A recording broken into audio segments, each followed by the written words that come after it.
Hello, today we will be starting with theory of electrolytic dissociation, or is very popularly known as Arrhenius theory of electrolytic dissociation. This is the concept of Svante Arrhenius in 1887. He gave an ionic theory.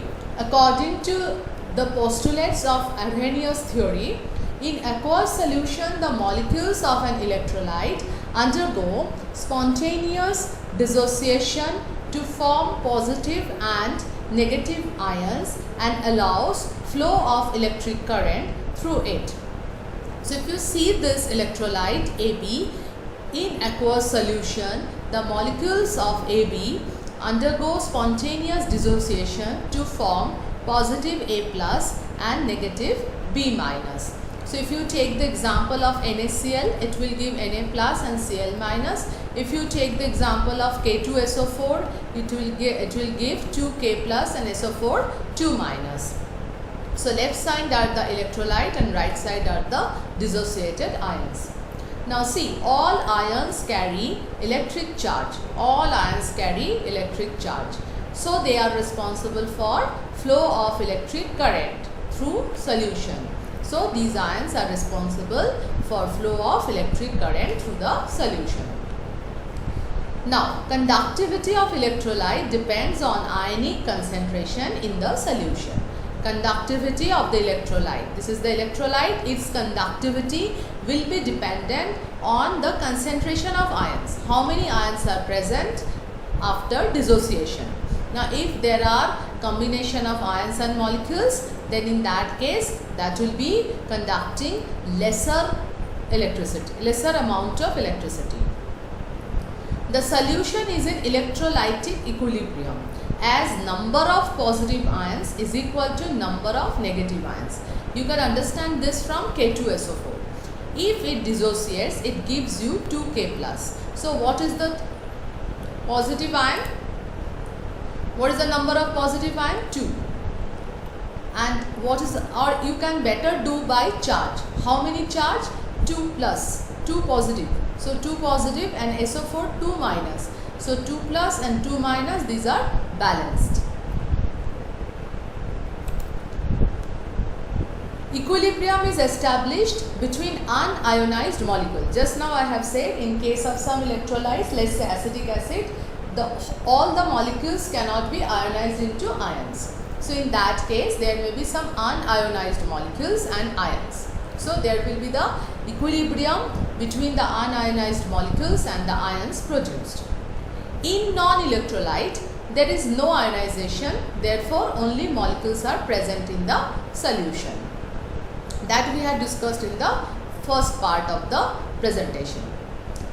There is a new term which is called degree of dissociation. It is the extent to which the electrolyte dissociates or breaks up into ions. So, degree of ionization or degree of dissociation is the fraction of the total number of molecules present in solution as ions. This is denoted by alpha. So, how to find out? Alpha is equal to number of dissociated molecules divided by total number of molecules before dissociation. This portion you have gone through in case of acid also, strong acid and weak acid. Number of dissociated molecules in case of strong acid, it is more, divided by the total number of molecules before dissociation. Before dissociation, what was happening? So the process of splitting of the molecules into ions of an electrolyte is called ionization. So what is ionization? It is the process of splitting of the molecules into ions of an electrolyte is called ionization. Now if you consider the modern concept and the Arrhenius theory, you will find that Arrhenius considered water ionizes electrolytes. But the modern concept considers that electrolytes are ionic in solid state also, held by strong electrolytic force of attraction, making them immobile. We will soon discuss with respect to sodium chloride. and if there is solution of those strong electrolyte or any solid electrolyte, they make the solution in water. The water makes them mobile by breaking the electrostatic forces. Next section will be on that. This is the conduction in compounds. Electrovalent compounds consist of aggregate of oppositely charged ions held in their positions by strong electrostatic forces of attraction.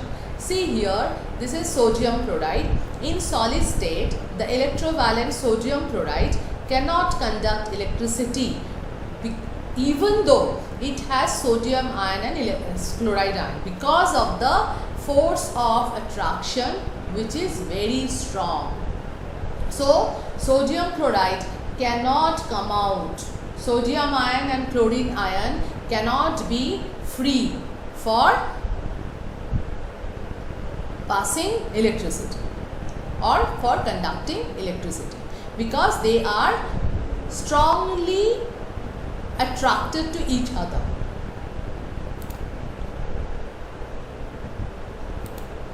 Strongly attracted to each other and hold by electrostatic force of attraction or ionic force of attraction. Next is when electrovalent compounds are in molten state or dissolved in water, the force of attraction between the ions are broken. Ions then move, conduct electricity. Now here what is happening in solid state? This is broken. The high temperature breaks this bond. Sorry, this one. In solid state, high temperature breaks the bond between sodium ion and chloride ion. So they are getting free in the fused state. Now they can conduct electricity very easily. In case of aqueous solution of sodium chloride, water is polar. So it has little negative charge on oxygen. So that attracts sodium ion towards it, and hydrogen atom of the water attracts the negatively charged chloride ions. So now the ions become free. So you get sodium ion and chloride ion. So the process due to which an ionic compound dissociates into ions in the fused state or in aqueous solution is called electrolytic dissociation. So now next is process of electrolysis is a redox reaction. Means it has both reduction as well as oxidation. If you pass the electricity through the electrolyte, there will be the generation of cation as well as anion. Cations migrate towards the cathode of the electrolytic cell and the negative anion migrates to the anode of the electrolytic cell. Now here it is shown for aqueous sodium chloride. Now number of electrons gained by the anode is equal to the number of electrons given by the cathode. Now you can see here there is equal number of electron transfer. At cathode, sodium plus is accepting electron, and anode, so chloride minus is giving out electron. The same quantity of electron is getting transferred. Products of electrolysis are formed at anode and cathode. So at cathode there is generation of sodium. At anode there is the generation of chlorine gas. Exchange of electron generally takes place on the surface of the electrodes. Hydrogen gas and metals are liberated at the cathode. So metal, it is here, it is metal. If it is HCl, then hydrogen plus will be here. So hydrogen gas will be generated in case of HCl, and chlorine gas will be at the anode. So hydrogen gas and metals are liberated at the cathode. Hence these are called electropositive element, and non-metals are liberated at anode. So those are called electronegative elements.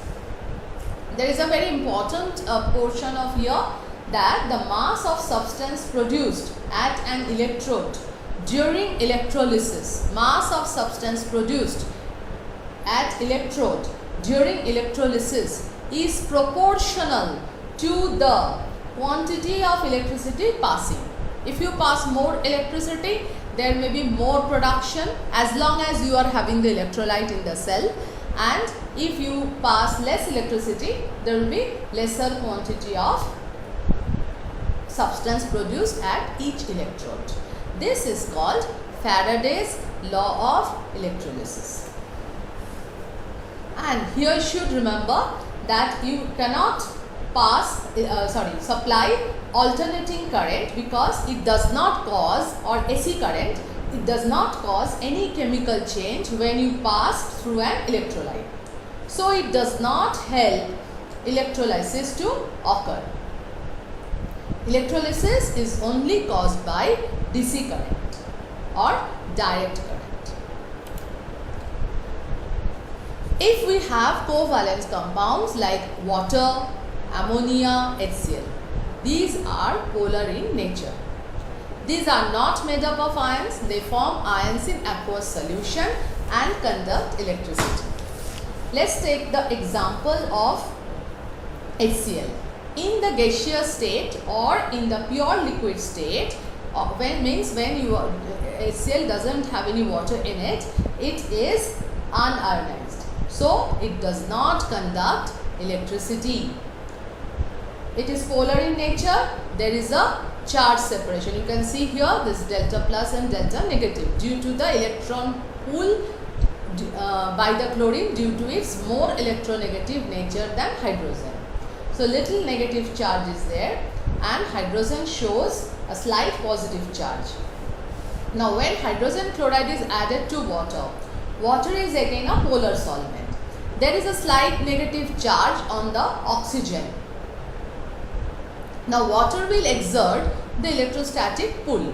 Who will exert for whom? Now this oxygen will exert for hydrogen. And there will be the difference between the charge separation, and then we will be having H3O plus and Cl minus generation. H3O plus is hydronium ion and it is the chloride ion. So the process by which the polar covalent compounds are converted into ions in water is called ionization. The process by which polar covalent compounds are converted into ions in water is called ionization. So if we have the comparison, in ionization there is a formation of positively and negatively charged ions from molecules which were not initially in ionic state, but in dissociation the ions are already there, but there was separation of ions were already there, but they couldn't show the separation dissociation earlier, before either heat is given or aqueous solution is produced. Polar covalent compounds generally show ionization, and dissociation is shown by electral valent compounds or ionic compounds. In acid, base and salt chapter, I had already talked about some strong acid and weak acid. So here similarly, strong and weak electrolyte. Strong electrolytes are those where all the molecules will be converted into ions, so that alpha will be higher. And case of weak one, all the molecules will not be dissociated into ions. There will be some quantity of molecules will also be there. Thank you so much. Thank you for your patience.